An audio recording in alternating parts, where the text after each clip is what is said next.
예비선생님들 반갑습니다. 박대훈이에요. 새해 인사 미리 드릴게요. 복 많이 받으시고 꼭 소원 성취하세요. 그 소원이 뭔지는 알 것 같아요. 당연히 합격하시는 거죠. 그래서 저도 저의 다짐으로 시작해 볼까 해요. 어때요? 이 정도 만족하시겠습니까? 제가 선생님들 공부하시는데 절대로 외롭지 않게 해드리겠다고 약속을 드리겠습니다. 그러면 이번 시간에는 제가 생각하는 바람직한 공부 자세하고 그리고 제 강좌 소개 간단히 할까 해요. 그래서 처음에 이렇게 시작을 할까 하는데 한숨 나온 쌤이 있을 것 같아. 그러니까 처음 응시하시는 선생님들 좀 막막하죠. 그 다음에 또 해야 되는 선생님들은 진짜 이거를 또 해야 되나 진짜 두렵기도 하고 1년 더 한다고 해서 내가 될까 이런 생각을 가진 선생님들도 있을 것 같습니다. 근데 그 생각 제가 조금이라도 떨쳐드리려고 제가 이 강의를 준비한 거라고 생각하시면 좋을 것 같습니다. 일단 올해 시험은요, 이게 욕을 안 할래 안 할 수가 없는 게 지랄 같았어요. 그래서 압축을 하면 서술형 문제는 너무 평이해서 이게 변별력이 진짜 아마 동의하실 거예요. 없었죠. 그 다음에 또 기입형 문제는 이거 퀴즈 문제 같이 이렇게 냈습니다. 그러다 보니까 채점을 제가 1100명 정도 응시했잖아요. 10% 선생님들 가치점을 해봤더니 결과가 이렇게 나왔어요. 자, 보여드릴게요. 작년의 경우에 표준 편차가 약 6.23 정도. 그러면 양쪽으로 이렇게 펼쳐져 있으니까 12점은 넘는 거죠. 그럼 이러면 좀 숨통이 트이거든요. 근데 올해는요, 내가 설마 했는데 3점대예요, 3점대. 그럼 완전히 이거는 평균에 몰려있다 이런 뜻이잖아요. 그래서 이거를 그림으로 그려보면 이렇게 되는 겁니다. 그러니까 우리가 보통 바라는 바는 1차 것보다 10점 더 맞아가지고 2차 좀 편하게 하는 거. 근데 올해 어떻게 돼? 그렇게 쉽지가 않아요, 정말. 아마 1차 컷보다 아직 결과 안 났어요. 이제 며칠 뒤면 나올 텐데 1차 컷보다 5점만 더 맞았으면 굉장한 고득점이라고 봐야 될 것 같습니다. 그래서 시험이 계속 이렇게 나올지는 이런 추세가 계속될지는 모르겠지만 일단은 이렇다라고 생각을 하고 그럼 우리가 어떻게 대비를 해야 되냐 이거죠. 그렇죠? 그럼 1차는 그냥 적당히 그게 가능한가요?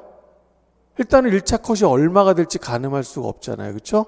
그 다음에 또 아무리 우리 요즘에 경쟁률이 좀 낮아졌다 하더라도 한 7대1 정도 되는데 어느 정도까지 공부해야 될지 이게 감이 안 오잖아요. 그리고 아무리 이렇다 해도 선생님들이 일단은 우리 시험을 준비한 자세는 1차 것보다 많이 받아서 2차를 그래도 조금이라도 불안한 마음을 떨치고 2차 대비하기를 원하실 거 아닙니까? 그렇죠? 그래서 제가 채점을 해보니까 이런 선생님들이 계세요. 이게 하나의 좀 팁이 될 것 같아서 한번 말씀을 드려보겠습니다. 그래서 이번에 채점해 보니까 작년의 경우에는 78점 맞은 선생님이 두 분이나 계셨거든요, 전공. 근데 이번에는 그보다 조금 내려왔어요. 그래서 일단 최고 득점은 세 번째 응시하는 선생님이었는데, 근데 특이한 점이 70대 중반을 맞으신 선생님들이 그렇게 많지는 않았어요. 근데 그 중에 상당수가 초수 수험생들 처음 응시하는. 그래서 그 중에 한 분한테 제가 비교를 물어봤어요. 사실 그 선생님 그렇게 맞을 거라 기대는 안 했었거든요.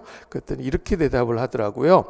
그래서 이게 선생님들한테 하나의 길잡이가 될 수도 있다는 생각을 했습니다. 그래서 그 선생님이 별거 없었어요, 진짜로. 그래서 시험에 잘 나오는 것만 또는 중요한 것만 아니면 기출문제만 그것만 한 게 아니라 개론서에 언급된 내용은 골고루 학습을 했다 이거죠. 그리고 제가 나중에 다시 자세히 말씀드리겠지만은 작년에 제일 잘했다고 생각하는 거예요. 카톡 퀴즈방 운영을 했거든요. 그래서 그때 답을 이거 오픈북이에요. 그래서 답을 주기 위해서는 찾아봐야 되잖아요. 근데 그걸 하다 보면 또 옆에 게 보이는 거야. 제가 그 효과를 노리는 거거든요. 그래서 그렇게 했던 것이 주요하지 않았나. 그리고 이 선생님이 하나만 더 얘기해달라고 얘기를 하더라고요. 뭐였냐면 공부에 대해서는 정말 투자를 아끼지 말라고. 이게 꼭 돈 얘기는 아닙니다. 그러니까 어떤 노력을 아끼지 말라고. 그래서 결국은 이렇게 좋은 결과를. 그리고 이 선생님 또 하나가 이거 정말 바람직한 거죠. 장기 레이스잖아요. 그러니까 공부를 해야 된다는 그 의무감보다는 공부가 즐겁다. 이 생각이 쉽지는 않아요. 저도 알겠지만, 저도 당연히 알지만, 그래서 그 말씀을 이렇게 전달해 달라고 하더라고요. 그래서 제가 요거를, 조금 순서대로 한번 정리를 해 드릴게요. 그래서 첫 번째, 저는 이제 시험 공부를 정말 이래야 된다고 생각을 해요. 그래서, 모래주머니 효과가 최선의 전략이다. 무슨 뜻인지는 아실 거예요. 그래서 제가 요 사진 한번 준비해 봤는데 이런 거 한번 해보셨어요? 타이어 끌기 같은 거? 저는 좀 해본 적 있습니다. 그래서 예를 들면은 여자 운동선수가 남자들하고 연습하는 거예요. 시합날은 여자끼리 하잖아요. 근데 그게 결코 어리석은 게 아니죠. 또는 체급이 나보다 상위 체급의 선수들하고 연습을 하는 겁니다. 그렇죠? 네, 그러면은 결국은 어떻게 돼? 이 모래주머니 효과를 우리가 발생시킬 수 있다라는 거죠. 그러니까 시험 공부가 항상 중요한 거 또는 기출 문제 중심으로만 하는 게 아니라, 그러니까 보통 보면은 조금 베테랑 수험생들이 그런 경우가 있는데, 그러니까 이제 기출 문제를 잘 알잖아요. 그러니까 어떤 새로운 지식이 발견이 되면 이런 건 안 나와 자꾸 이렇게 치부하는 그런 쌤들이 있어요. 근데 그거는 좋지 않은 그런 자세를 생각합니다. 그래서 더군다나 올해 그랬어요. 그죠? 올해 기출문제 반영된 거 거의 못 느꼈을 겁니다. 응시하신 쌤들 잘 아실 거예요. 그래서 조금 보험을 드는 공부를 하셨으면 좋겠다, 그런 생각이 듭니다. 그래서 저도 이번에 느꼈던 제일 저는 디테일한 문제, 좀 나쁘게 말하면 지엽적인 문제를 생각하는 게 조인트 벤처 같은 거 된 교수 진짜 이게 제정신인가 이런 생각을 했거든요. 근데 그런 것들도 맞춰주면 좋다는, 그런 걸 꼭 틀렸다고 해서 떨어지는 건 아니지만은 맞춰주면 점 차이가 더 벌어지는 거잖아요. 그렇죠? 그래서 그런 자세로 좀 공부를 하셨으면 좋겠어요. 그래서 이왕이면은 시험 나오는 수준이 한 100이다 그러면 그거보다는 조금 더 하셨으면 좋겠다라는 말씀. 과도한 부탁은 아니라고 생각이 듭니다. 자, 그 다음에 두 번째, 제가 작년에 잘했다라고 생각하는 거라 그랬죠. 그래서 대략 한 300여 번 카톡방을 제가 여러 개를 구성해요. 대체로 그 연령대랑 이런 거 감안해서. 그래서 제가 퀴즈를 매주 드립니다. 평균적으로 한 번 낼 때마다 한 6, 7문제씩 내드려요. 그래서 오픈북이니까 그 퀴즈에 답을 하기 위해서는 또 스스로 개론서 같은 것들 찾아봐야 돼. 그러면 퀴즈의 그 답만이 아니라 다른 것도 공부하게 돼요. 근데 이건 결국은 최종적으로 굉장히 큰 위력을 발휘할 수 있다라는 거예요. 그래서 그 카톡 퀴즈에서도 적중이 되기도 하지만 사실 그거보다는 그걸 통해서 공부를 하게 되는 그 효과 때문에 제가 이거를 추천하는 겁니다. 그래서 보면 이게 이제 카톡 퀴즈 사례거든요. 제가 카톡으로 그러니까 길게는 안 내드려요. 근데 이게 아마 마지막에 해드렸던 것 같아요. 11월 20일경에 냈던 것 같은데 요거 지하이스 문제 요 두 개가 이렇게 적중이 됐었습니다. 그래서 자, 이게 이제 제가 말씀을 드리면, 제가 이제 전화번호 왜 가르쳐 드리냐면 결국은 저한테 저는 선생님들 몰라요 누군지. 그러니까 저한테 연락을 주셔야 되는 거고, 그 다음에 절대 손해나는 일 없어요. 일단은 이거를 작년에 계속 오해를 하시는데 직강생들만 가지고 하는 게 아니에요. 그래서 직강생이 300명이 될 리가 없잖아요. 그래서 300명 훨씬 넘어가야 됩니다. 그래서 제 번호 빨리 적어 놓으시고, 그 다음에 이거 보시면 오늘 저녁이라도 일단 수강 전이라도 저한테 연락 주시면 제가 상담도 친절하게 해드릴 테니까 결코 손해나는 일 없다라고 말씀을 드리겠습니다. 그래서 아까 그 선생님 있었잖아요. 그 선생님, 아까 글 주신 선생님, 솔직히 말하면 제일 많이 틀렸는데 항상 퀴즈를 내면 제일 먼저 답이, 오늘도 도전입니다. 그래서 제일 먼저 답이 오고요. 그 다음에 제일 많이 틀렸어요. 가끔은 저한테 그냥 쿠살이라 그러잖아. 그러면서도 멘탈이 강해. 근데 제가 대략 한 300분 정도 이렇게 퀴즈를 드리면 답이 몇 개쯤 오냐면 평상시 한 100여 분 정도 오거든요. 그러면 나머지 200분은 뭘까요? 이 나머지 200분은 안 푸는 건 아니에요. 분명히 풀어볼 텐데 답을 보내기 왠지 틀릴 것 같아 자꾸 민망해서 안 보내는 거야. 근데 그러면 안 늘어요. 아까 누가 제일 많이 들었다 그랬죠? 제일 많이 틀린 사람이 제일 많이 들어요. 그러니까 비유를 들자면, 제가 며칠 전에 크리스마스 이틀 전이군요. 크리스마스 제가 스키장을 갔어요. 그래서 저 스키 잘 못하거든요. 근데 제가 스키를 타는데 초딩들이 막 지나가면서 아저씨 되게 못한다고, 딴 데 가서 타지 막 이렇게 놀리더라고. 근데 저는 왜 스키가 잘 안 늘었냐면, 넘어지면 제가 지금 살이 쪄가지고 잘 못 일어나요. 한번 넘어지면 일어나는 게 쉽지 않아서 조금 조심스럽게 타는데, 근데 그 넘어지는 걸 두려워하면 안 는다고요. 애기들이 빨리 늘잖아요. 어린아이들이. 왜 그러냐면 얘네들은 넘어지는 걸 두려워하지 않는다라는 거죠. 스키든 스케이트든 자전거든 넘어지는 걸 두려워하면 안 늡니다. 공부도 마찬가지예요. 틀리는 걸 두려워하면 절대 실력은 늘기 어렵다라고 이렇게 생각을 해줬으면 좋겠어요. 그래서 결국은 가장 꾸준히 보내고 그 다음에 가장 많이 틀린 선생님이 결국은 제일 좋은 결과를 얻었다, 이렇게 생각을 해줬으면 좋겠습니다. 제가 공부에 대한 자세를 계속 말씀드린 거잖아요. 자, 그래서 전화번호는 자 적으셨을 걸로 생각이 들고 새벽에 보내도 상관없어요. 제가 아침에 확인하면 되잖아요. 자, 그러면 세 번째입니다. 자, 이것도 굉장히 중요해요. 너무도 뻔한 말인데 가장 중요한 말이라고 생각합니다. 일찍 일어나는 사람이 결국은, 그러니까 결국 일찍 시작하는 사람이 결국 좋은 결과를 얻는다, 이거가 되겠죠, 그렇죠? 그래서 매년 보면 이런 경우가 제일 안타깝습니다. 전년도에 1차를 합격하시고 2차에 고배를 마시는 선생님들이 대체 준비가 좀 늦어요. 그래서 뭐 1학기 때 기간제 교사하고 여름부터 이제 공부 시작하는 거예요.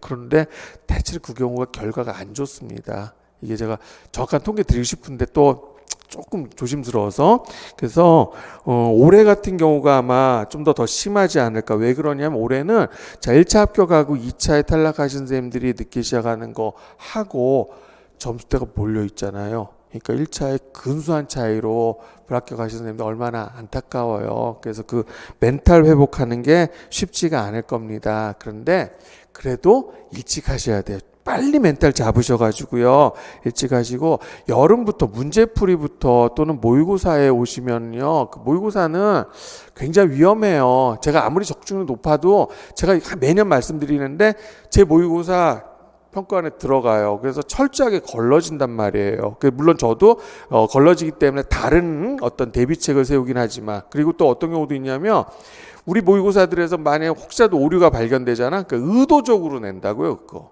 진짜 저는 다행히 아직까지 저는 5개념 오류 가르친 적 없어요. 그래서 그런 적이 없었지만은 실제로 그런 일이 발생해서 득점에서 손해보는 그런 거 생긴단 말이에요. 그래서 공부 절대 미루지 않고요, 일찍 시작하는 게 가장 좋은 전략이라고. 그쵸? 어찌 보면 너무 뻔한 얘기들 하는 것 같기도 해요. 그쵸? 그 다음에 자, 네 번째, 아까 그 선생님이 얘기한 겁니다. 공부 자체를 즐겨야 된다라는 거죠. 그죠? 그래서 의무감이라든가 억지로 공부하려고 하지 마시고, 우리 직업도 마찬가지잖아요. 저는 가르치는 거 굉장히 좋아하는 사람이에요. 좋아하는 일을 선택해야지 오래 할 수 있는 거잖아요. 그렇죠? 그러니까 공부도 그 자체를 좋아해야지 오래 할 수 있는 거고, 쌤들 교사가 되고자 하시잖아요. 그렇죠? 그러면은 마찬가지로 가르치는 일을 즐거워해야 되는 것처럼, 그래야 내공도 쌓이고요, 그다음에 결과도 좋을 수밖에 없다라는 거야. 그래서 말이 쉽지 이게 공부가 즐겁게 되나? 그렇죠. 그래서 외로운 레이스라 그랬잖아요, 아까. 그래서 제가 이렇게 말씀드렸어요. 결코 쌤들을 외롭게 하지 않겠다고. 그러니까 학습 동기가 유발되도록 제가 끊임없이 자극을 드릴 겁니다. 그래서 제가 전화번호를 가르쳐 드린 거예요. 그래서 제가 이거 잘 쓰는 말인데, 하늘은 스스로 돕는 자를 돕는다란 말 아시죠? 그러니까 선생님들이 열심히 노력하시면 제가 꼭 도와드릴 겁니다. 그래서 이 교육학에서도 나오는 말이에요. 아마 읽을 수 있겠어요? 이거 줄탁동시 무슨 뜻일까요? 저희 집에 어렸을 때 제가 어렸을 때 우리 집이 양계장을 했었는데, 그 밤에 있잖아요, 부화기 돌리잖아요. 그러면 자 밤새 맨날 그러니까 어떤 애들은 병아리들이 쉽게 이렇게 딱 알을 깨고 나오는데 잘 못 깨고 나온 애들 있단 말이에요. 왜 그러냐면 원래는 어미닭이 이렇게 품어주잖아요. 어미닭이 밖에서 같이 쪼아주거든요. 근데 부화기에 있는 계란들은 그게 안 되잖아요, 달걀들이. 그래서 제가 그거 못 나온 애들 살짝 이렇게 껍질을 깨줘요, 같이. 그러면 또 병아리가 쉽게 되거든요. 그래서 그거 그림 하나 준비해야 되는데 요겁니다. 그러니까 이게 저고요, 이게 선생님들이라고 생각하시면 돼요. 그래서 제가 선생님들 교사 되시는 날까지는 옆에서 계속 같이 쪼아 드릴 거예요. 그렇죠? 그러니까 선생님들이 자 스스로 쪼는 그 노력만 게을리하지 않으신다면은 반드시 병아리가 되는 날, 즉 전교사가 되는 날이 올 거라고 생각이 듭니다. 자, 그러면 이제 뭘 해야 되냐면 이제 올해 강의들 얘기를 해야 될 것 같아요. 그래서 일단은 자 앞에 이렇게 한 4가지 정도 제가 정리해 드렸으니까 선생님들이 좀 느슨한 마음일 수도 있을 것 같아요. 그러니까 그거를 조금 고삐를 조인다라고 하죠. 그렇게 생각하시고, 자 요런 말씀 한번 드려볼까 합니다. 제가 작년 강의 시작할 때는 요 말로 시작을 했거든요. 그래서 정말 합격이 절실하다면 이 생각을 좀 해주셨으면 좋겠고요. 그 다음에 자 이러시는 선생님도 있을 거야. 선생님 저 정말 최선 다했는데요, 근데 안 됐어요. 근데 다시 한번 생각해 보세요. 최선을 다했다라고 자기를 속인 게 아닌지 한번 생각해 보시고요. 스스로 공부를 좀 점검해 보셨으면 좋겠습니다. 정말로 최선을 다했다면 저는 반드시 그 보답이 있을 거라고 저는 말씀을 드립니다. 그러니까 올해 응시를 해보셨다면 적어도 1점의 소중함을 잘 아셨을 거예요. 지금 조마조마하죠. 아, 내가 그거 바꿨어가지고 내가 2점만 더 맞았으면, 1점만 더 맞았으면. 그리고 자 이거지. 요즘에 문제가 쉽다 하더라도요, 이런 거죠. 사자가요, 토끼 한 마리를 잡을 때도 전력을 다하는 법이라 그러잖아요. 그래서 한 번이라도 정말 모든 걸 다 걸어서 딱 1년만 선생님들 열심히 해보셨으면 좋겠다, 그런 말씀 드리고 싶습니다. 이렇게 말씀을 드려도 이러지는 애들 꼭 나와. 선생님 근데 요즘에 시험 되게 쉬운데 그렇게까지 해야 될까요? 근데 제가 이거잖아요. 자, 어느 수준 넘으면 합격시켜 주나요? 절대평가 아니죠. 그죠? 예, 이게 아무리 경쟁률 낮아도 7대1이고요. 그 다음에 자, 요즘에 계속 선발 이론이 늘어났어요. 최근 6, 7년 동안. 그러니까 거기에 방심하고 있는 사람들이 되게 많은 것 같아요. 아니, 올해 안 되면 뭐 내년도 늘 텐데. 절대 그렇지 않을걸요. 제가 장담하는데요. 2024학년도부터는, 그러면 우리가 2023학년도 대비하는 거죠. 그러니까 올해는 모르겠는데 올해도 내려갈 수 있어요. 근데 분명한 건 내년부터는 분명히 줄어든대요. 이거는 확실한 정보고요. 인구 구조상 학령 인구들이 점점 줄고 있잖아요. 지금 초등부터. 그러니까 그거 결국 우리 차례까지 온단 말이야. 그러니까 선발 인원은 감소할 수밖에 없습니다. 그러니까 그 전에 꼭 합격하셨으면 좋겠어요. 그래서 이 공부를 이런 거지, 가성비를 따지는 선생님도 있는데 그러지 않았으면 좋겠고요. 그러니까 지금 현재는 자 100이란 노력으로 붙을 수 있어요. 그런데 만약에 선발 인원이 줄어들면 갑자기 선발 인원이 줄어드는 사람도 더 노력해야 되죠. 그죠? 그러니까 120, 150, 200 이렇게 노력을 해도 장담을 못한 경우가 있단 말이에요. 그래서 공부 가성비 따지지 마시고, 자 이렇게 예를 한번 들어볼까요? 만약에 자 80점이라고 해봅시다. 근데 80점 맞는데 100시간의 노력이 투입이 된 거예요. 이 경우하고 85점을 맞기 위해서 그러면은 200시간의 노력이 투자됐다고 합시다. 자, 가성비는 당연히 이게 높은 거죠. 그래서 선생님, 자, 요거 두 개 중에서 어느 걸 선택하는 게 합리적인 선택입니까? 위가 합리적인가요? 이거 합격 장담 못해요. 아마 대부분 지역 80점 가지고 안 될걸요? 일부 지역 있을 거야, 한두 개. 근데 선생님들 원하는 지역에 다 합격을 하시려면 최소 이거 이상, 마음속으로 90점 이상 받고 싶죠. 그죠? 근데 여기서 자, 올해 아마 응시해 보시면 그 내년에 올해 80점 맞았어? 그럼 내년에 85점 맞으려면 조금만 더하면 되겠지는 생각 들지 모르겠지만 그렇지 않다는 거예요. 더 많은 노력이 필요로 해요. 그래서 이게 물론 수업 시간에도 요거 가르쳐 드릴 건데 우리 한계 효용 체감의 법칙이라 그래요.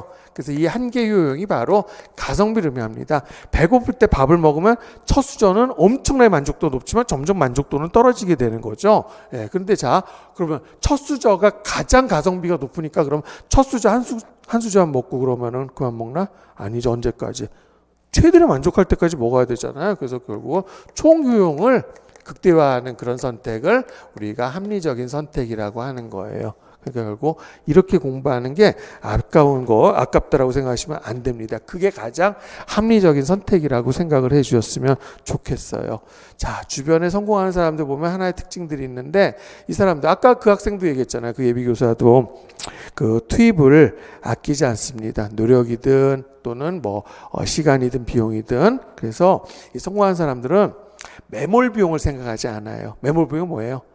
회수가 안 되는 비용이 매몰 비용이거든요. 만약에 이렇게 해서 내가 떨어지면 어떡할까? 그 시간 그거 비용은 회복가 안 되는 거잖아. 그치? 근데 성공한 사람들은 될 때까지 한다는 생각을 한다고요. 그래서 선배들 보면은 그런 사람들 있죠. 야, 그 정도만 해도 돼. 이런 사람들 있잖아.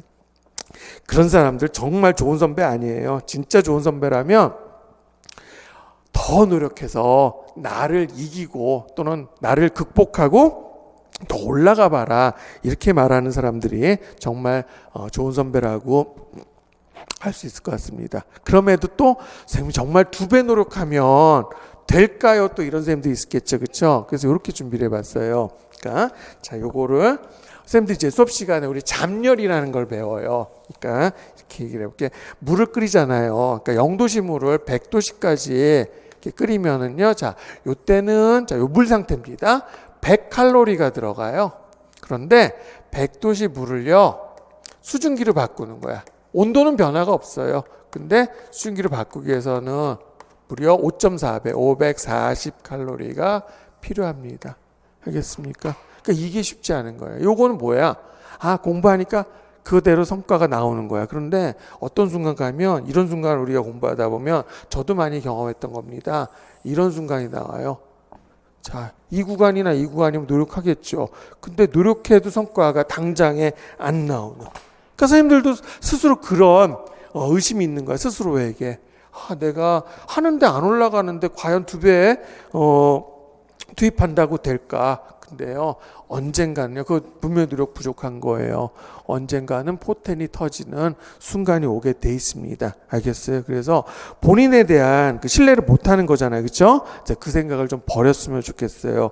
나는 반드시 된다는 신념을 가지고요. 아까 말씀드린 대로 단 한 번이라도 모든 거를 걸어보는 그런 한 해가 되기를 바라겠습니다. 그래서 제 경우에는 저는 그러니까 이거 좀 그래. 그러니까 제가 생긴 게 조금 불성실하게 생겼는지 모르겠는데 저는 진짜 미련하게 노력하는 스타일이었어요. 그래서 만약에 100을 투자했는데 100이 안 나오잖아요. 그럼 저는 2배도 아니고요. 10배 투자한 스타일이 진짜로. 10배예요. 1000을 투자해요. 그러면 1000까지는 아닌데도요. 어쨌든 500, 600까지 나오더라고. 그래서 그 경험이 저한테는 누적이 돼 있어요. 그래서 저는 스타일이 뭐든지 될 때까지 하는 스타일이에요. 그래서 선생님들이 제가 완벽한 인간이 아니잖아요. 그죠? 모든 걸 다 배울 필요는 없지만 그러한 부분들은 좀 배우셔도 괜찮지 않을까 그런 생각이 듭니다. 자, 그러면 일단은 제가 드리고 싶은 말씀 다 한 것 같고 제 강의를 제 소개를 한번 해보도록 할게요. 그래서 이제 이것도 사실 좀 민망한 일이기도 하고 고민이 좀 돼서 이렇게 한번 구성을 해봤어요. 문답식으로 한번 구성해봤습니다. 그러면은 오히려 요거에 하나하나 제가 답을 해가면은 선생님들이 그 막연함이 이제 거치지 않을까 이런 생각이 들어요. 그래서 첫 번째 준비한 게 제일 드리고 싶은 말씀이죠. 그죠? 공부는요, 처음에 잘해야 돼요. 처음에 시작을. 알겠습니까? 그러니까 결국 처음에 방만한 자세 시작했다가 그렇게 되면요, 찔끔찔끔 하면은 나중에 더 많은 노력 필요해요. 그래서 그렇게 하지 말라는 뜻입니다. 그래서 자, 가끔 이런 얘기 듣습니다. 사실 가끔이라도 좀 많이 듣는 편인데 자, 제가 대답을 해보겠습니다. 쌤 강의가 초수에게 어렵다던데 정말 그런가요? 제 대답은요, 올해 합격할 선생님들을 위해서 강의를 해드립니다. 이게 가장 좋은 답이라고 생각을 해요. 그래서 자, 이렇게 얘기해 볼게요. 이거 거짓말 아닙니다. 자, 이 K대학은 서울에 있는 K대학은 아니에요. 그러면 지방에 있는 학교라는 거죠. 19명 중에 9명. 우리 보통 경쟁률 7대1 되잖아요. 그럼 이거는 제주, 삼수 이거보다 합격률 더 높다라고 봐야 되겠죠. 그렇죠? 예. 이런 경우도 있는데 예. 초수는 요것만 해라. 아, 저는 그거는 공부 어리광이라고 생각하고요. 그 다음에 초수라는 핑계 대지 않으셨으면 좋겠습니다. 올해 고득점 중에서도 70점대 중반 맞은 선생님들, 초생들이 굉장히 많았다라고 제가 아까 말씀드렸죠. 그렇죠? 그래서 자, 제 답은 끝난 것 같습니다. 그러니까 가만히 보면 자, 요거야. 아까 말씀드렸는데 공부 어리광 피운 선생님들이 꽤 있어요. 제가 또 인문지리부터 강의 시작하고 첫 강의가 인구 파트거든요. 사실 그 인구 파트 시작하는 거는 선생님들 워밍업 때라고 쉬운 거부터 시작하는데 거기서부터 그 공부 어리광 피운 선생님들 많아요. 계산 문제 나오거든요. 부양인구비. 그 올해 시험에 나왔어요. 제가 가르쳐 드린 것보다 훨씬 쉽게 나왔습니다. 그게 모래주머니 효과예요. 그 다음에 입지론 계산하는 거, 그 다음에 또 도법이라든가 투영법. 그러니까 공부하기 싫은 거야 보면은. 그러니까 어려워서가 아니라 머리 쓰기 싫어서 자꾸 공부 어리광 피우는 선생님들이 있어. GIS 파트. 그래서 올해는 그런 선생님이 정말 한 명도 안 나오기를 기대를 하겠습니다. 그래서 어려운 거를요, 제가 어렵게 설명한 사람이 아니고요. 저 쉽게 설명하는 좀 재주가 있어요. 그리고 제가 친절하게 해드릴 거고요. 또 중요한 거는 계속 반복해 드립니다. 그러니까 선생님들은 그 자세, 어리광 피우는 자세만 좀 없앴으면 좋겠습니다. 그리고 나중에 선생님 돼보면 애들이 어리광 피울 때 선생님들이 어떻게 해야 되는지 아마 그때 내 생각 많이 날 거예요. 그래서 자, 자, 모른다고 탓하는 스타일은 아니에요. 공부 뭐 모를 수도 있죠. 저는 모르는 거는 학생의 권리라고 생각을 해요. 근데 다만, 자, 고쳐주면 좀 받아들여야 되는데, 받아들이지 않으려는 그런 선생님들 꽤 많아요. 그러니까 예를 들면, 저는 진짜 그 잘못 가르치거나 이제 오개념이 없거든요. 근데 선생님들 보면은 이런 게 제일 힘들어요. 잘못 공부한 선생님, 오개념 있는 선생님들. 고쳐주거든. 근데 고쳐줘도 안 믿어요. 그때 참 답답하죠, 그렇죠? 네, 그래서 올해는 또 그 선생님들 안 계셨으면 좋겠다 말씀드리겠습니다. 자, 그 다음에 아까도 얘기했던 건데요, 이거죠. 자꾸 초생 핑계 대는데 선생님들 봐요. 초생의 수험 전략하고 삼생의 수험 전략이 다른가요? 마치 그런 것 같아. 보면 그런 얘기들 많이 하더라고. 초생의 합격선과 삼생의 합격선이 다릅니까? 아니죠. 수능 시험이라면 이게 말이 돼요. 상위권 수험생하고 중위권 수험생의 합격 전략이 다를 수 있습니다. 중위권 수험생은 어떤 과목은 안 해도 되는 경우도 있고요. 상위권 대학하고 중위권 대학하고 합격선 다르잖아요. 그 경우는 말이 되는데 아니 그거를 여기다가 적용하면 안 되지. 지역마다 차이가 좀 있을 뿐이지 초생의 합격선하고 삼생의 합격선은 다르잖아요. 초생이라고 올해 합격을 포기할 거야? 그러면 안 된다라는 거죠. 그렇죠? 네, 그래서 만약에 저게 수험 전략이 좀 달라야 된다고 생각한다면 저를 한번 납득을 시켜보세요. 네, 그러면 제가 그거에 수긍을 하겠습니다. 보면 이렇게 공부를 해요. 초수 때는 이것만 해도 된다. 합격 못 하겠죠? 그러니까 이제 시험 문제 나온 거예요. 두 번째 하면서 이게 더 늘어나. 근데 어떻게 또 늘어나. 또 늘어나. 계속 이거 뒷북 치는 거예요. 선생님들 공부 보면 이렇게 뒷북 쳐서 결국 저는 사실 장수생이란 말 쓰기 싫어해요. 베테랑 선생이라고 이렇게 말씀드리지만 결국 이게 뭡니까? 수험 기간이 길어지게 되는 거예요. 그래서 처음에 할 때 좀 제대로 하세요. 그리고 점차로 이걸 줄여가는 거예요. 소위 말해서 그 뭐라 그러지? 선택과 집중이죠. 선택과 집중이 되려면 처음에 학습량이 어느 정도 돼야 돼. 그런 상태에서 선택과 집중을 하는 거지 요만큼 가지고 선택과 집중할 수 없다라는 겁니다. 좀 명심해 주셨으면 좋겠어요. 그래서 제가 이 말씀도 비교적 잘 드려요. 뭐 말장난 같죠? 직선보다 빠른 곡선이 어디 있어? 그렇지 못해 정말 있어요. 제가 그래서 그림으로 한번 준비를 해봤습니다. 자, 분명히 직선이 제일 빠른 것 같죠? 근데 결과 어때요? 얘가 제일 빠르잖아. 그랬어요? 소위 해서 뭡니까? 얘는 지금 자 중력 에너지죠, 그렇죠? 그거를 뭡니까? 모아가지고 한꺼번에 포텐을 터뜨리는 거예요. 그래서 이런 거를 사이클로이드 곡선이라 하는 건데, 자 이거지. 우리 눈앞에 보이는 지름길이라고 생각되는 그 길이 실제로는 지름길이 아니다라는 겁니다. 알겠어요? 그래서 제가 직선보다 빠른 곡선, 처음에 돌아가는 것 같지만 그 방법이 최선의 전략이다라고 생각을 해줬으면 좋겠습니다. 그런 믿음을 좀 가지셨으면 좋겠다라고 말씀드리고 싶어요. 그래서 보면 선생님들 보면 자 기출문제 저 중요성 그거 절대로 평가절하지 않습니다. 근데 가만히 보면 공부를요 퐁당퐁당 아니면 찔끔찔끔 한단 말이야. 그러면 모래주머니 호가는 안 생겨요. 받아들이실 거죠, 그렇죠? 네, 그래서 그리고 초수 합격하는 게 꼭 반드시 초수에만 합격해야 된다 그런 뜻은 아니지만 수험 기간을 1년이라도 단축시킨다 그러면은 결국은 엄청난 이득입니다. 경제적 효과 한번 얘기해 볼까요? 제가 1년 수험 기간에 얼마나 돈이 들어갈까요? 강의료만 들어가는 거 아니죠. 제 거는 뭐 이거 100만 1년치 다 해봤자 100만 원 조금 넘어가는데 그거 말고 뭐 독서실비, 고시원비 뭐 알잖아요. 선생님도 또 서울 와서 만약에 여기 와서 직강 수업을 듣는다 그러면 한 2천만 원 정도 들어가지 않을까요? 그렇죠. 그러면 자 1년을 단축시키면 이 비용도 줄어드는 거지만 선생님도 이렇게 생각하시더라고. 첫 해 그러면 발령받으면 연봉 얼마 안 되죠. 3천 조금 넘어갈 겁니다. 근데 3천만 원이 아니라 우리 이거예요. 교사 정년은 정해져 있죠. 1년 늦게 합격하시면 그만큼 자 63세 64세 이렇게 하는 게 아니란 말이에요. 결국 이게 정년이죠. 결국은 마지막 해 연봉을 못 받는 거예요. 근데 교사 마지막 해 연봉은 지금 현재도 거의 1억에 육박을 해요. 그리고 앞으로 점점 올라가겠죠. 그러면 결국 얼마를 손해보는 거야? 선생님들이 1년을 더하게 되면 1억 2천만 원을 손해보는 거예요. 알겠어요? 그럼 결국 1년을 단축시킨다 그러면 1억 2천만 원을 버는 겁니다. 해볼만 한 거죠. 그렇죠? 그래서 수험 기간을 단 1년이라도 단축시키는 그런 시도를 좀 하셨으면 좋겠습니다. 됐습니까? 자, 그럼 이제 제 강의가 초생에 어렵습니까? 그거에 대한 답은 다 드린 것 같습니다. 자, 두 번째로 중요한 얘기 하겠습니다. 선생님들도 이렇게 생각할 거예요.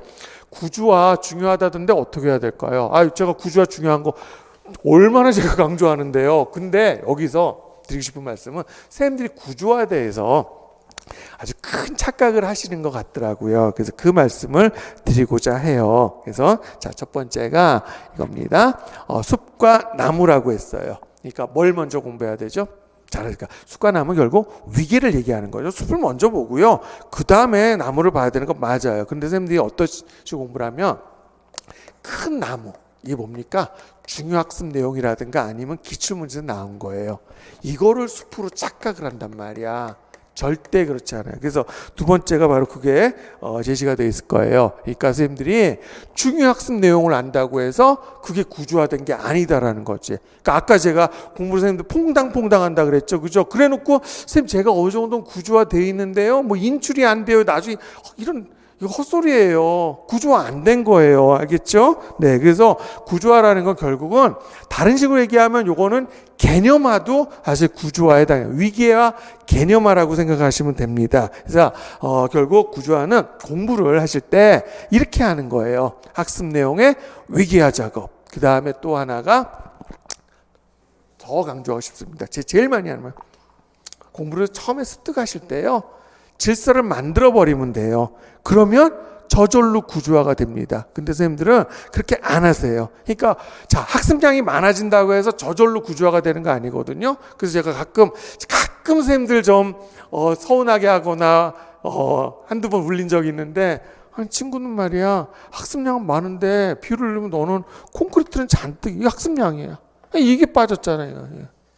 알겠어요? 네. 그래서 제가 내용을 많이 전달해 드린 편인데 그게 중요한 게 아닙니다. 그러니까 요게 제 수업 교재의 일부를 가져왔어요. 그러면 자, 구조화라는 거는 공부의 질서를 만들어 간다는 거죠. 그러니까 제가 이렇게 생각해보세요. 제가 이걸 만들 때 가장 시간이 많이 걸린 부분이 어딜까요? 요 내용일까요? 요 알맹이들이죠?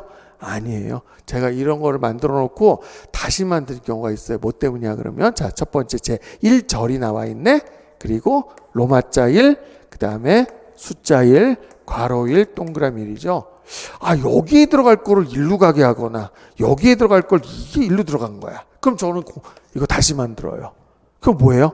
질서에 문제가 있다라는 거죠. 그죠? 그러니까 공부의 질서를 만들어 가면 결국은 어떻게 되는 거야? 구조화는 걱정하지 않아도 된다라는 거야. 올해 시험 문제로 하나 예를 들다 그러면은 자, 올해 뭘 낸 거냐면 지교육론 문제예요. 지교육론 문제에서 전조작기 아이들, 취학 전이죠.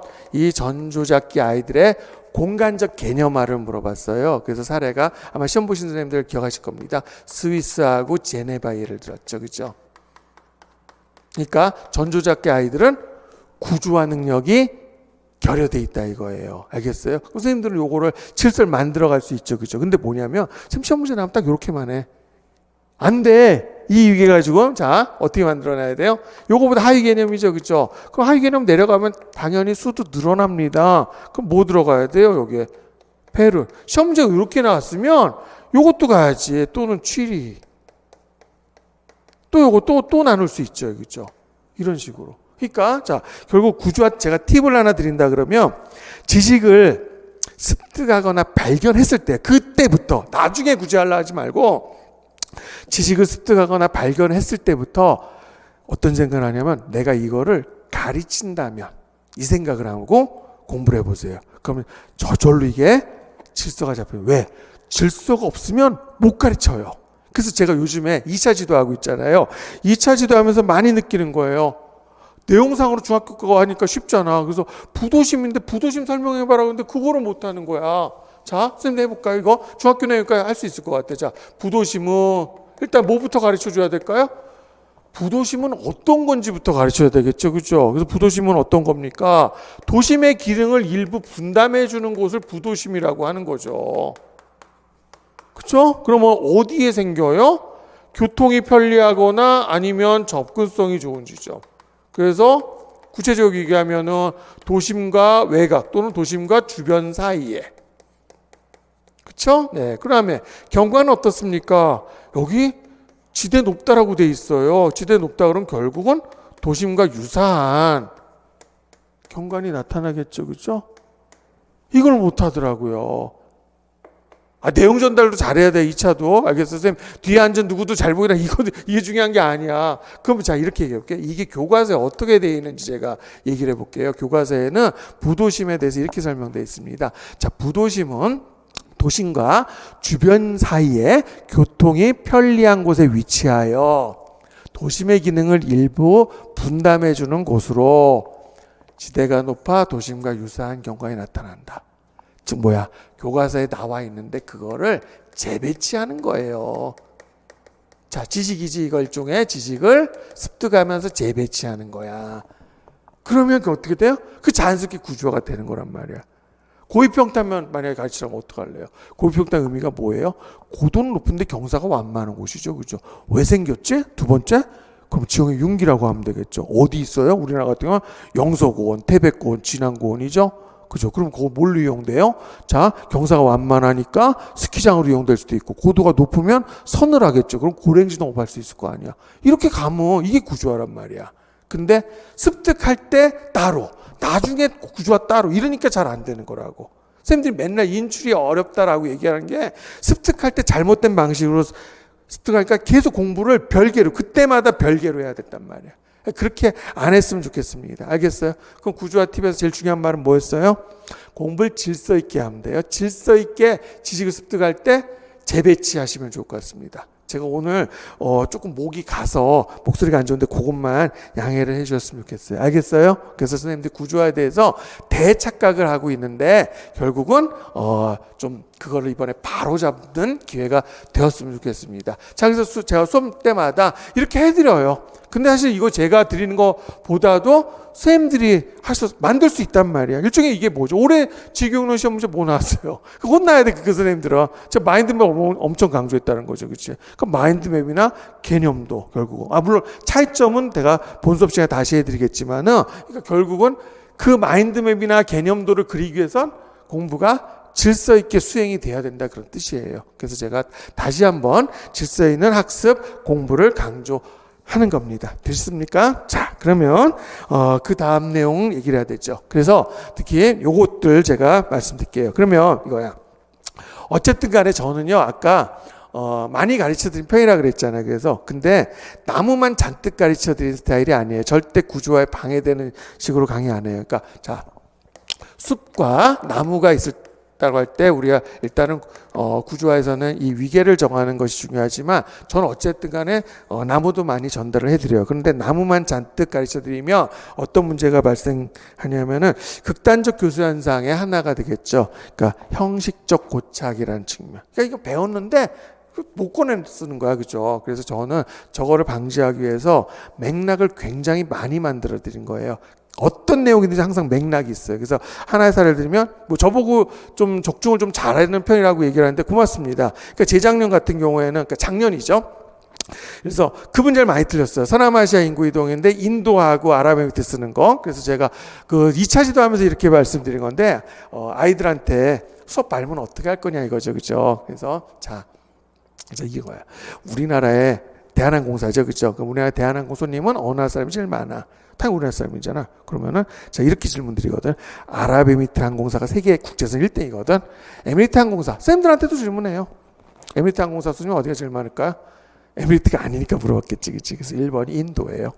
그 다음에 2번이 파키스탄이고. 그다음 3번이 영국인데 영국 사람이 아니라 사실은 인도나 파키스탄 영국 사람이에요. 알겠어요? 네, 그런 식으로 가는 거란 말이야. 왜냐하면 아랍에미리트라는 나라 자체가 인구가 얼마 안 되거든요. 근데 국제선 1위니까 자국 손님보다 외국 손님. 그 다음에 두바이가 세계 3대 허브 공항 중에 하나잖아요. 그렇죠? 네, 그러니까 결국은 자, 두바이를 가면은 두바이 사람 만나기 힘들어. 오히려 인도 사람이 훨씬 더 많거든요. 그러니까 이건 뭐야? 이러면 또 라임 맞추기 좋죠. 이게 과연 두바이인가 문바이인가 이런 라임도 나오는 거 아닙니까? 그런 식으로 하다 보면 걸리는 거예요. 그다음 올해 문제를 하나 살아야 된다 그러면 올해 이제 수업 시간에 제가 이제 전략적 제휴라는 걸 가르쳐 드려요. 그렇게 어려운 내용은 아니거든요. 근데 그걸 왜 이제 가르치게 되냐면 우리 기본적으로 요거는 선생님들이 압니다. 규모의 경제란 말을. 쉽게 말해서 사이즈 늘리면 이익은 그만큼 수학 체증이 된다는 얘기지. 근데 이 규모의 경제의 단점은 리스크가 커요. 그러니까 쉽게 못한단 말이야. 더군다나 시장이 불확실하고 이렇게 되면. 그래서 결국 이 리스크를 감소시키기 위해서 우리가 그래서 범위의 경제라든가 아니면 연결의 경제가 등장을 하는 거예요. 자, 그럼 봐. 그러니까 각각의 무슨 규모의 경제, 범위의 경제, 연결 뜻 이것 뜻 아는 게 중요한 게 아니라 자, 얘 뭐라 그랬냐면 리스크를 감소시키는 거거든. 그러면 리스크를 감소시키면 사이즈를 줄인다는 얘기잖아요. 그죠? 근데 항상 그런 거 아니야. 그래서 자, 사이즈를 줄여야 될 것 같지만 어떤 경우에는요, 이거야. 이 범위의 경제나 연결의 경제를 통해서 오히려 그러니까 이게 서로 뭡니까? 별도 개념이 아니다라는 겁니다. 사이즈를 더 키우는 것이, 즉 뭐냐면 이걸 통해서 규모의 경제 효과를 노리고자 하는 그런 경우가 있어요. 그거를 전략적 제휴라고 하는 거고요. 그 중에 대표적 방식 중에 하나가 조인트 벤처예요. 올해 이게 출제가 됐죠. 아까 제가 욕했잖아요. 근데 저 이거 강의했다고요. 그래서 요 사례를 뭘 들었냐면, 자, 우리 코로나 때문에 백신 개발, 그러니까 미국의 화이자라는 회사하고 독일의 바이온테크죠, 그죠? 네, 이 회사가 왜냐하면 리스크가 크잖아. 리스크가 크기 때문에 사이즈를 더 키워야 돼요. 알겠어요? 다시 한번. 리스크가 크면 일반적으로 사이즈 작게 하는 것 같죠? 그런데 어떻게 돼? 얘네들이 연결의 경제를 통해서 사이즈를 업시키는 거야. 그거를 조인트 벤처라고 하는 거예요. 이게 올해 출제가 된 거라고. 그래서 내가 조인트 벤처 그냥 가르치지 않아. 나 가르쳤잖아. 이렇게 주장하지 않아요. 이렇게 해서 맥락 만들어 드린다라는 거죠. 그래야 형식적 고착이 안 돼. 형식적 고착이 돼버리면 인출 안 되는 거야, 이게. 선생님들 잘 쓰는 말이더라고, 이게. 네. 그래서, 특히 이것 말고 제가 수업 시간에, 항상 어떻게 돼? 보여드리는 것으로서 여기에다도 뭘 담을 수 있는 거야. 이거 어떤 시간에 보여드릴까? 우리가 어려운 개념은 아닙니다. 젠트리피케이션. 어려운 건 아니지만, 여기가. 원래는 낡은 동네죠? 도심 근린에. 딱 봐도 그렇잖아요. 그죠? 근데 여기가 고급화되는 현상이잖아요. 그리고 누가 주도하는 거야? 젠트리파이어. 나 빼고. 그러니까 영국 런던에 커먼트 가든이라고 하는 동네, 거기 닐스야드라고 하는 지역인데, 이런 분들을 젠트리파이어라고 하는 거야. 또는 여피. 이렇게도 부르는 거고요. 그렇죠? 그래서 그렇게 맥락을 만들어 드립니다. 그래서 인문지리인데, 자연지리, 저는 사실 자연지리 더 좋아하거든요. 네. 그럼 여기가 어디냐면, 파타고니아 사막이에요. 사막에 대한 고정관념 있죠? 모래 언덕들 전혀 없죠, 그죠? 알겠어요? 네, 그래서 결국은 그런 것들 여기는 모래 언덕 있는 사막이고 여기는 없는 사막이 이렇게 전달하지 않아요. 알겠어요? 시각 조각까지 같이 드리도록 일부러 저렇게 사실 여기 엄청 오지죠, 여기 이 산 멋진 산입니다. 엘찰튼 또는 피츠로이라고 해서 그래서 오지 다니는 것도 제가 게을리하지 않는 그런 성격이고 그다음에 또 우리 지형학 파트들 지형을 선생님들 보면 글로 공부하더라고. 저 진짜 의질세 가거든요. 그래서 제가 드론 매주 주말마다 드론 갖고 다니면서 그래도 선생님들한테 필요한 그 장소들은 다 녹화를 해서 그래서 제가 그 영상으로 드리거든요. 이거를 보통. 그래서 제가 전화번호 드린 거야. 수업 시간에는 영상을 들면 이게 쉽지가 않아요. 그래서 제가 카톡으로 다 드리니까 쌤들이 저한테 연락 주시는 거는 결코 마이너스 날 일은 없다라고 말씀을 드리겠습니다. 알겠죠? 그렇죠? 자, 그리고 이제 마지막으로 제 강의가 이 이제 구조화를 위해서 올인원으로 그러니까 이렇게도 볼 수 있죠. 그러니까 뭡니까? 올인. 아까 뭐라 그랬지? 한 번이라도 모든 것을 다 걸어본 적이 있는가 그랬잖아요. 그런 하나의 그렇죠. 한 번이라도 모든 걸 걸어봐라 이런 의미도 있지만은 결국은 숲과 나무 그 다음에 구조와 관련된 거 그 다음에 내용도 같이 전달해 드린다는 의미에서 제가 올인원 강의로 이름을 지은 겁니다. 됐나요? 네. 그러면은 두 가지 질문에 대해서 답을 해드렸고요. 물 한 모금, 목이 오늘 굉장히 안 좋아요. 그래서 물 한 모금만 마시고 계속 이어가도록 하겠습니다. 네, 계속하겠습니다. 제가 목 감기가 좀 와서요. 여기가 지금 따끔따끔해서 말하기가 쉽지가 않거든요. 그래서 혹시 오늘 강의가 요게 부실하다면 제가 또 며칠 있다가 다시 재녹화해 드릴게요. 뭔가 두 번이라는 것 같지만 저는 그런 거에 투자를 아끼지 않아요. 자, 그러면 세 번째 질문 보도록 하겠습니다. 너무 많이 가르쳐 준다는. 근데 자, 답은요. 이거요. 그럴 리가요. 그렇게 될 수가 없어요. 아무리 많이 가르쳐 드려도 부족한 겁니다. 그러니까 강의라는 거는 최소한에 불과한 거예요. 제 강의 아무리 많아도 200개 안 넘어가거든요. 예, 그러면 자, 지금부터 시험날까지 300일 넘게 남아있죠. 보통 제가 일주일에 6개 정도 올려드려요. 그러면 하루 쉰다 하더라도 하루에 한 강만 봐도 돼요. 하루에 한 강 공부하시고 거기에 복습만 하시더라도 절대 강의 밀리지 않는데, 보면은 조금 잠시 하기 싫어서 밀어놨다고 나중에 하려고 그러면 많아 보이는 거죠. 그래서 절대 그렇게 안 하셨으면 좋겠습니다. 그래서 저는 이 말은 그냥 칭찬으로 드리려고요. 그래서 비교적 제가 꼼꼼하게 해드리려고 하고요. 그 다음에 보험을 좀 많이 해드려요. 그리고 또 배우는 거는 즐거운 일이라 그랬잖아요. 그래서 저는 즐거운 배우는 거를 즐기지 않는 그런 선생님들은 안 오셔도 된다고 과감하게 말씀드리겠습니다. 아이들한테 뭐라고 얘기하실 거예요?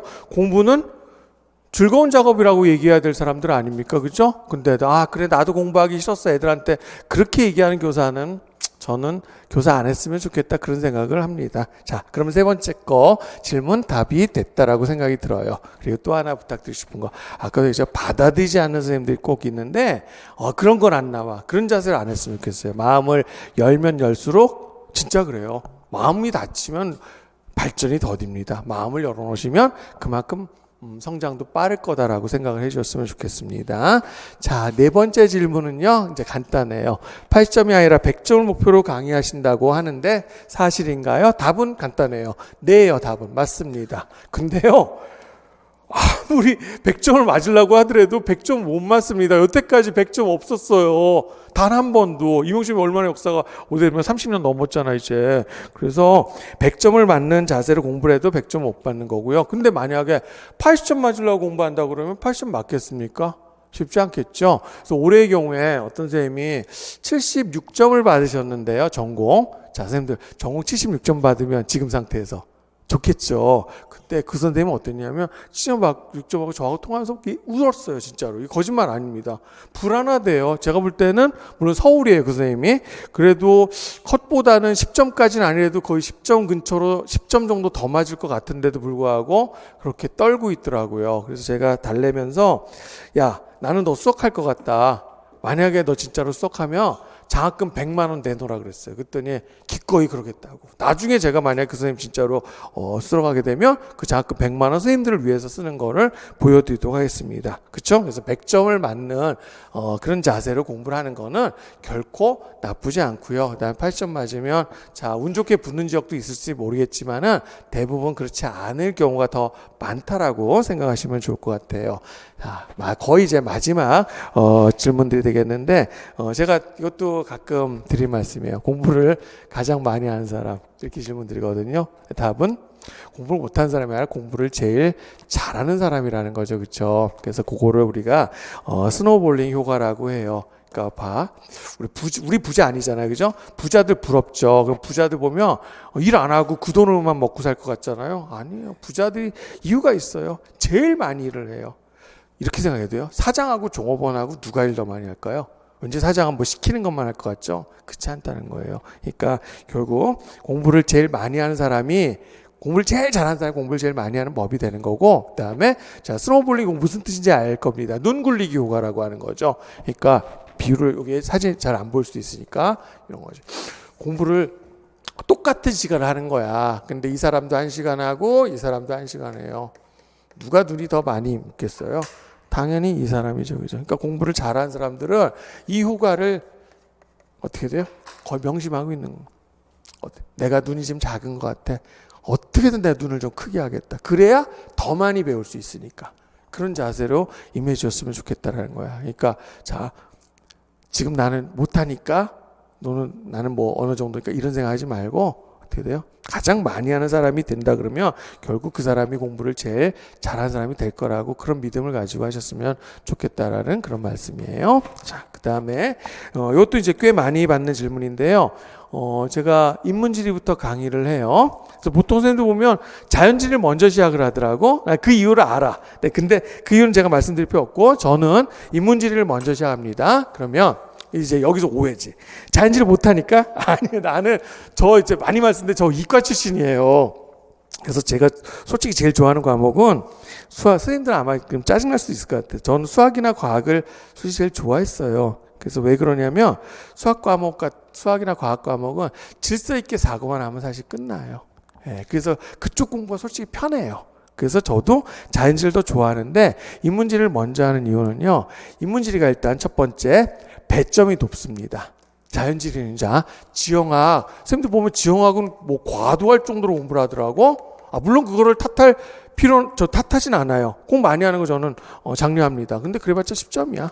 근데 이 지형학 10점인데 요거 공부 총 시간하고요. 인문지리 전체랑 비교하면 이것보다 이거 덜 하더라고요. 그래서 얘가 만약 이거를 먼저 시작하잖아? 그 뒷부분에 가면 시간 부족하고 막 마음 급하기가 이거 어떻게 돼? 날림이 될 수 있단 말이야. 그래서 제가 인문지를 먼저 하는 거죠. 인문지리는 배점이 34점이죠. 그쵸? 그 다음에 보면 지형학 공부하는 10점이면 지도학하고 GIS도요 6점이에요. 그 요만큼 공부하냐고.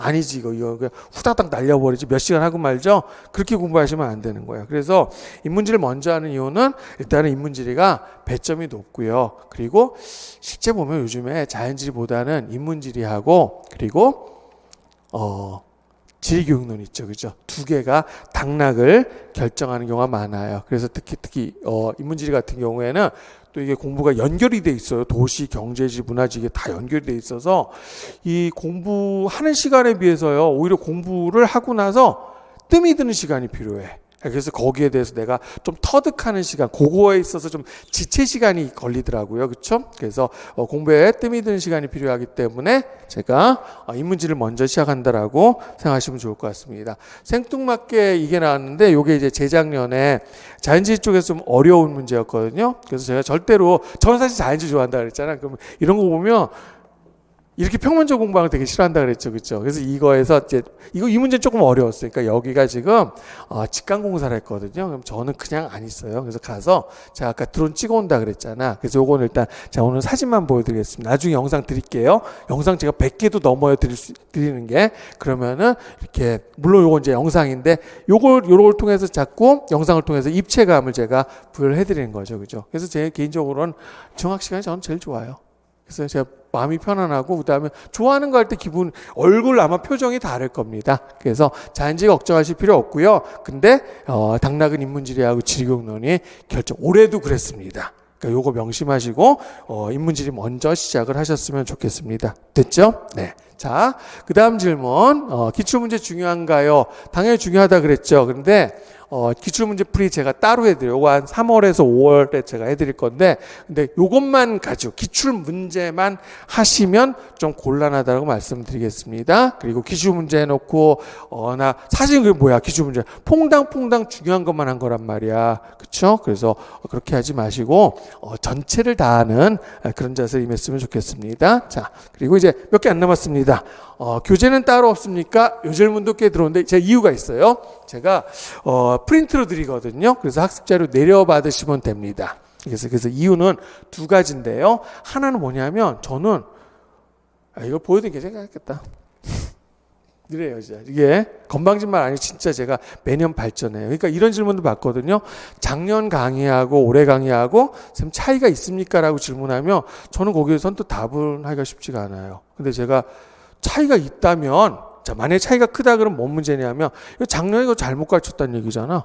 그러니까 그런 부분에선 차이가 적겠죠. 그런데 분명히 차이가 있을 겁니다. 이유는 어쩔 수 없이 제가 더 발전해 버렸는데 어떻게 해요. 그리고 매년 발전하는 것뿐만 아니라 제가 매주 발전해요. 그러니까 책을 미리 드리잖아요. 그러면 그 사이에 내가 발전해 버려가지고 어떻게 돼요? 내가 교재 계속 고쳐요. 그래서 수업하고 나서도요, 마음에 안 들면 고쳐서 드려요. 그래서 선생님들이 조금 내려받으시는 수고는 생기는데, 근데 대신 또 교재비 없잖아요. 몇 푼 안 되는 거긴 하지만, 그래서 그 수고만 마다하지 않으시면, 공부라는 건요, 귀찮음을 마다하지 않으면 성공하게 돼 있어요. 그 정도 수고만 해주셨으면 좋겠고, 자, 하나 이유는 말씀드렸습니다. 그 다음에 또 하나 이유는요, 이거야. 교재를 발간했을 때 평가원에 이게 들어가요, 교재가. 그럼 교재에 저도 어쩔 수 없이 막 오타 같은 게 있을 수 있잖아. 그 일부러 그것만. 그리고 저는 아직까지 오류는 없는데 혹시라도 오류가 뭐 발견이 돼서 그거를 공격을 당할 수가 있거든요. 그래서 그거를 방지하는 목적으로도 제가 일부러 교재를 발간을 안 하는 겁니다. 사실 저 교재 엄청나게 잘 만들어 드려요. 이 걱정 안 하셔도 돼요.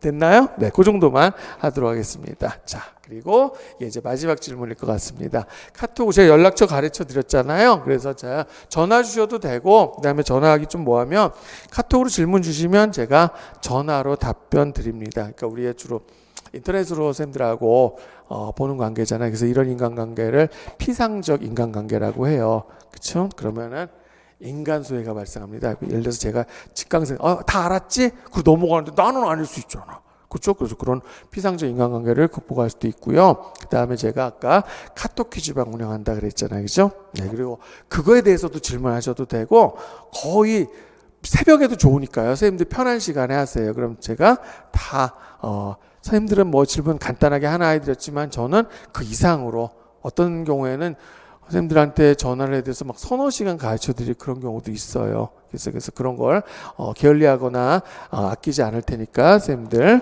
잘 활용하셨으면 좋겠습니다. 그러니까 저한테 제 연락처를 공개한 이유는 선생님들한테 일단 좋고요. 그 다음에 저도 어떻게 돼요? 저도 선생님들 성과가 나오기 위해서는 그 방법이 좋다라고 생각을 했기 때문에 하는 겁니다. 그리고 또 긴급하게 전달해야 될 그런 상황이 발생해 특히 이제 막판에 가면 그런 일 많이 생기거든요. 그래서 우리가 좀 보완을 요하는 그런 정보도 있단 말이에요. 그래서 그렇게 그런 이유 때문에 하는 거라고 생각하셨으면 좋겠네요. 자, 그러면 이제 마지막으로 선생님들께 공부하는 자세와 관련된 것들이 제가 드릴 말씀이 더 많았고 오히려 제 강의 소개는요 간단하게 해도 괜찮을 것 같습니다. 그리고 이미 많이 알고 계실 거예요. 그래서 선생님들이 예상하는 거하고 크게 다르지 않을 거라고 생각이 듭니다.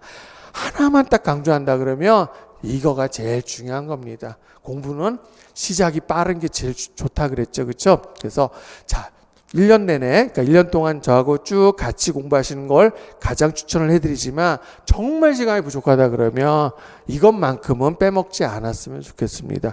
오히려 모의고사는 표적이 된다 그랬죠. 그죠? 올해도 보면 적중한 것들은 역시 여기더라고요. 그래서 강좌 수가 좀 많아 보이는데 이것도요 제가 이렇게 셋으로 나눠서 해드려요. 인문, 자연, 지교련.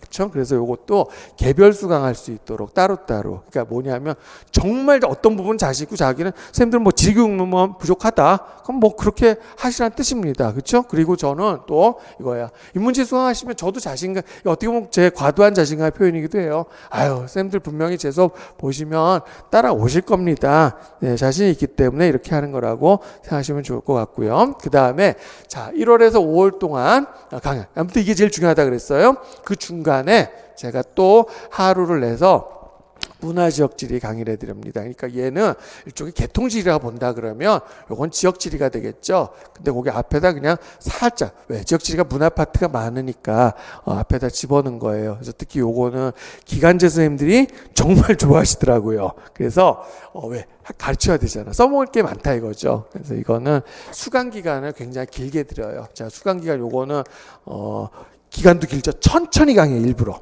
그래서 틈나는 대로. 그리고 수강기간도 제가 180일 이상 드릴 테니까 선생님들 수강하는 거에 그러니까 아마 특히 이제 기간제 선생님들은 그거 활용하는 거에 효과적으로 좀 사용하시라는 그런 뜻에서 해드리는 거고요. 그다음에 또 그 사이사이에 기출문제 강의. 그러니까 요거 진행되는 동안에 요걸 할 거예요. 그리고 이제 기출문제풀이 같은 경우에는 예를 들면 인문지리 강의가 끝나잖아요. 그럼 그 다음에 인문지리 기출문제 강의를 해드릴 거예요. 그리고 자연지리 강의하고 또 그러니까 잠깐 쉬는 거죠. 그리고 자연지리가 끝나면 자연지리 파트에 기출문제를 주제별로 해드릴 겁니다. 알겠죠? 그리고 지교련 끝나면 또 마찬가지로 그런 식으로 하도록 하겠습니다. 그리고 이제 여름 가면 자 심화이론 및 문제풀이라고 이렇게 해놨는데 심화이론 있죠, 있기는. 근데 양은 많지 않을 거고요. 그거보다는 이제 문제풀이인데 요거에 대해서는 좀 어렵다고 하시는 선생님도 있어요. 그건 저도 받아들여요. 일부러 어렵게 출제하는 부분이 있으니까. 그런데 그렇잖아. 뭐 풀어도 안 풀어도 그만인 그런 문제보다는 여태까지 못 본 문제 해드리는 거. 그걸 선생님들이 만들기 얼마나 힘들겠습니까? 그래서 조금은 수준 있는 문제로 제가 제공을 해드려요. 한 총 9주 정도 아마 진행이 될 거고요. 그다음 마지막으로 모의고사는 6회 내외인데 제가 올해는 요거를 요렇게 해볼까 해요. 그래서 공식적으로는 4회를 하고요. 됐어요? 그리고 요거 보완을, 그죠? 출제위원 들어가는 거야. 그러면 어차피 이거 다 평가원에 들어가거든. 그럼 제가 올해는 철저히 이거 보완을 좀 요거 카톡으로 만드는 거 어떨까요? 그래서 진짜 이거 선생님들 다른데 보완만 유지시키면 이거 내가 2회가 아니라 선생님들 좋아하시면 더 해줄게. 실제 올해도 더 해드렸어.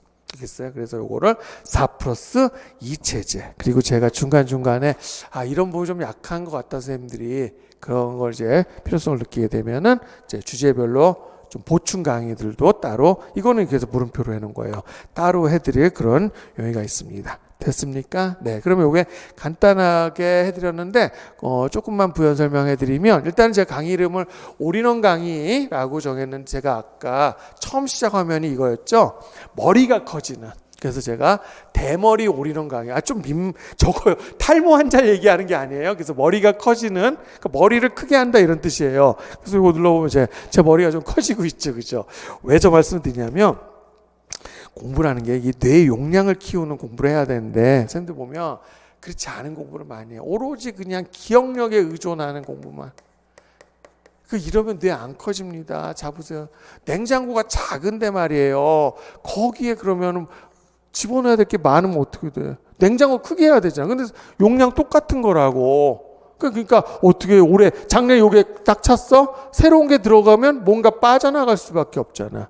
그래서 방법은 뭐냐면, 자, 뇌 용량이 커지지 않다 하더라도 일단은 질서 있게 요거를 차곡차곡 쌓으면 뇌가 작아도 사실 뇌가 커지는 요가예요. 알겠어요? 네. 그 다음에 또 그만큼 선생님들이 고민하고 또 공부를 하면서 생각하는 시간이 많아지잖아요. 그러면 저절로 뇌 용량이 커집니다. 우리가 맨날 유연성 하잖아. 선생님들 보면 공부 방법은 뇌를 맨날 딱딱하게 하는 그런 공부하세요. 근데 저는 뇌가 말랑말랑하게 해드릴게요. 그래서 뇌 용량도 커지는. 물론 이렇게 생기면 별로 안 좋겠지만, 그러나 진짜 머리가 커지는 게 아니라 뇌 용량이 커지는 그런 강의를 해드리겠다라고 약속을 드릴 거고요. 그 다음 저와 같이 공부하시면 저절로 아마 내가 올해 좀 머리가 커졌구나 그런 느낌이 드실 거라고 생각을 합니다. 됐습니까? 네, 그래서 일단은 자, 이론 강학이 가장 중요한 부분이죠. 그래서 인문, 자연, 그다음에 질교육. 그래서 올해 첫 강의는 1월 12일. 그래서 다른 강좌에 비해서 이게 분량이 제일 많죠, 그죠? 그러니까 가장 중요한 강의라고 그렇게 생각을 하시고요. 다른 건 몰라도 이것만큼은 선생님들이 강의 안 밀리셨으면 좋겠습니다. 알겠나요? 자, 그래서 각각 인문질이 이제 이런 식으로 구성이 됩니다. 올인원이기 때문에 자, 기본 이론. 그렇죠? 그래서 요거 뭐 잘 받아들이십니다. 근데 제가 그 모래주머니호가 발생시키자 그랬잖아요. 그래서 조금은 더 해드려요. 알겠어요? 그래서 그렇다고 해서 뭐 2배, 3배 해주고 그런 건 아니에요. 시험이 만약에 100 수준이다 그러면 제가 한 20% 정도 더 해준다 이렇게 생각하셨으면 좋겠어요. 그래서 요거는 또 받아들이시 편하게 제가 하나 더 공부 더 해볼래요? 이런 식으로 제가 강의를 해요. 그래서 하나 더 공부하기 이런 형식으로. 알겠습니까? 그리고 선생님들이 가지고 있는 책들이 한계가 있잖아. 그럼 제가 아무래도 저는 저희 집 책 많죠. 그러니까 그런 것들을 찾아서 또 어떻게 돼? 제가 조절해 그냥 저 그대로 가져오지 않고요. 선생님들이 소화를 충분히 시킬 정도로 가져옵니다. 알겠죠? 네. 그리고 자, 어떻게 또 지겹게 이론만 공부합니까? 우리가 운동선수도 훈련만 하면 그거 누가 견뎌요, 그죠? 게임도 해봐야 되죠. 그래서 기출문제들 따로 기출문제 강의가 있지만 이론 강의에서도 각각 필요한 부분들을 그때 기출문제를 가져와서 제가 해설해드리고요. 그리고 또 응용문제들. 그래서 제 강의 이름을 올인원. 모든 걸 한번 걸어봐라 이런 뜻도 있지만 하나의 모든 걸 또 담았다 그런 의미로 강의 이름을 대머리 올인원 강의. 알겠어요? 네, 머머리 되는 거 절대 아닙니다. 자, 미안해 혼자 웃어서. 그래서 인문질이고요. 됐죠? 네. 그래서 뭐 따로 요거는 안 해도 되겠죠. 그래서 요게 인구, 도시. 처음에 일부러 조금 쉬운 걸로. 워밍업 첫 주는 힘들잖아요. 그렇죠? 네. 그리고 인구, 도시. 제일 중요한 거 경제지가 당락좌우하죠. 저도 경제지에다가 가장 많은 시간을 할애를 해드릴 겁니다. 그래서 8주 정도 필요하다고 생각이 들고요. 그 다음에 두 번째 자연지리는 뭐 쌤들 자 요거예요. 지형학은 열심히 공부하시는데 지형학 공부의 반이 뭐예요? 10분의 1도 안 하더라고. 그 다음에 이거 기후학 1강만 수강해 보시면 알겠지만 쌤들 진짜 5개념 투성이에요. 그래서 기후학은 그래서 내가 먼저 하는 거야. 기후 먼저 하셔야 돼요. 그리고 분량 저도 지정학이 더 많아요. 근데 최소한 지정학 조금 더 많은 건 괜찮지만 지정학에 비해서 기후학이 과도하게 학습량이 적으십니다. 그래서는 안 된다라는 걸 보여드리려고 이렇게 소개를 해드렸어요. 그리고 지도학 한 주 정도. 근데 저는 요거 사실 좀 더 해드려요. 알겠어요? 네. 됐고, 그 다음에 지도학이란 건 GIS 뒷부분에 있고 선생님들 평상시에 잘 안 하셔가지고요. 자, 특히 유난히고 카톡 퀴즈로 지도학 GIS 문제 많이 내립니다. 자, 뒷부분에 있는 걸수록 많이 내린다라고 생각하시면 돼요. 자, 그리고 오히려 지리교육론은 4주인데요. 배점은 지정학보다 2배입니다. 20점이죠. 그렇죠? 사실 좀 더 하셨으면 좋겠어요. 근데 어쨌든 우리가 강의를 뭐 7월, 8월까지 갈 수는 없는 거니까 제가 4주 정도로 이렇게 정해 드렸습니다. 그래서 한 5월 말이나 6월 초 정도 되면은 이제 이론 강의가 완강이 되겠고요. 그다음에 그 사이사이에 기출 문제 풀이 해 드릴 거고요. 요거는 이제 7월부터 9주 알겠어요. 그다음 중간에 요거는 제가 한 2주 정도 제가 방학을 한번 왜 좀 밀릴 수 있잖아 강의들이. 그래서 그런 거를 중간중간에 휴강 기간을 제가 드려요. 그래서 그때 방학 잘 활용하시고요. 마지막 적중 모의고사 순으로 강의가 진행될 겁니다. 그래서 제 강좌 소개는 과도하게 하는 거는 좀 홍보 같은 느낌이 들잖아요. 그래서 제가 요거는 줄여드렸고요. 선생님들이 정말 하고 싶은 얘기는 그거예요. 저하고 공부 안 하셔도 좋은데 근데 공부에 대한 자세만큼은 좀 바르게 형성하셔가지고 공부를 하셨으면 좋겠습니다. 그건 진심입니다. 그리고 제가 이제 마지막 이제 학습 전략 그 다음에 또 강의 안내는 다 해드렸잖아요. 이제 마지막으로 드리고 싶은 말씀은 자 일단은 약속은 아까 해드렸는데 한 번만 더 하겠습니다. 그러니까 만약에 저랑 공부를 하시기로 마음을 먹으셨다면 진짜로 이거야 공부 체질 선생님들 바뀌어 있는 걸 제가 확인을 할 수 있도록 제가 도와드리겠습니다. 그리고 두 번째 드리고 싶은 말씀이 제가 이랬거든요. 저도요 제가 잘나서 공부 잘한 줄 알았어요. 근데 지나고 보니까 제가 선생님들보다 좀 더 살았죠. 어떤 중요한 순간순간마다 좋은 선생님들이 계셨더라고요.